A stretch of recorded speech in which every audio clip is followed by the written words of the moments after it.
3 دن ہو جائے، کوئی انتقال ہو، 3 دن تک ہم انتظار کرتے ہیں اور 3 دن کے بعد اس کے لیے فاتحہ خوانی ہوتی ہے، اس کے لیے ایصال ثواب ہوتا ہے اور کھانا پک کر اس کا ایصال ثواب کیا جاتا ہے۔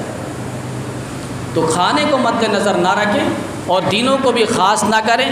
اللہ ایک دن 3 دن سے پہلے بھی اور 3 دن کے بعد بھی ہے۔ جیسے میں نے ایک موقع پہ بتلایا تھا، ایک شخص نے کہا کہ میرے والد کا انتقال 12 جنوری کو ہوا ہے، لیکن مجھے یاد نہیں رہا 12 جنوری کو میں ان کے لیے ایصال ثواب کروں، برسی کروں۔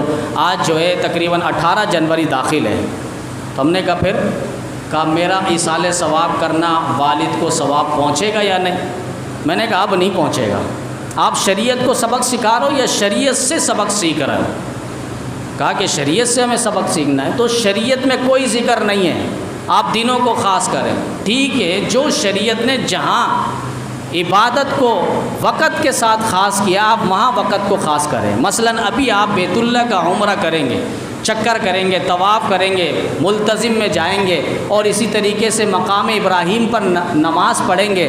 جہاں جہاں جائیں، یہاں تک کہ میدان عرفات میں چلا جائیں، مزدلفہ میں چلے جائیں، مینا میں چلے جائیں، لیکن آپ کا عمرہ ہی ادا ہوگا، حج نہیں ہوگا۔ حج کے لیے مخصوص دن ہے، مخصوص اوقات ہے اور مخصوص اعمال ہیں۔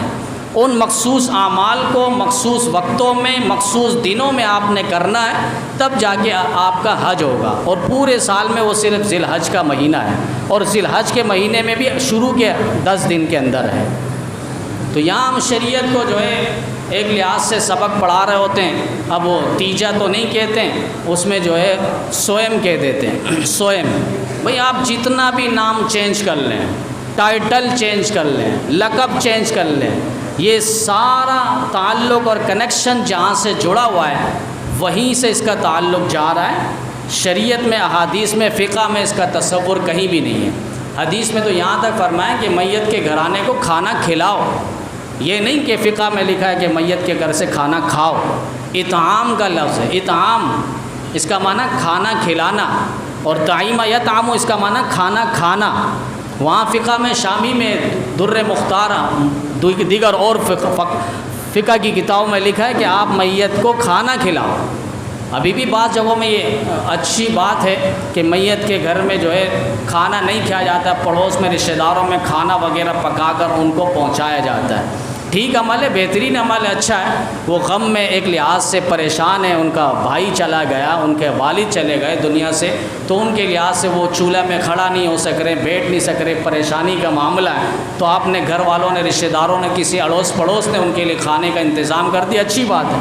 لیکن یہ سوچ بھی نہ ہو، بعض یہ سوچتے ہیں کہ بھئی وہ چولہا نہیں جلا سکتے، آگ نہیں جلا سکتے، جس گھر میں میت ہوئی ہے وہ چولہا نہیں جلا سکتے۔ یہ بیہودہ رسم اور باتیں ہیں۔ کب میت کو اس کو تکلیف ہو رہی ہوگی؟ تکلیف کیوں ہوگی؟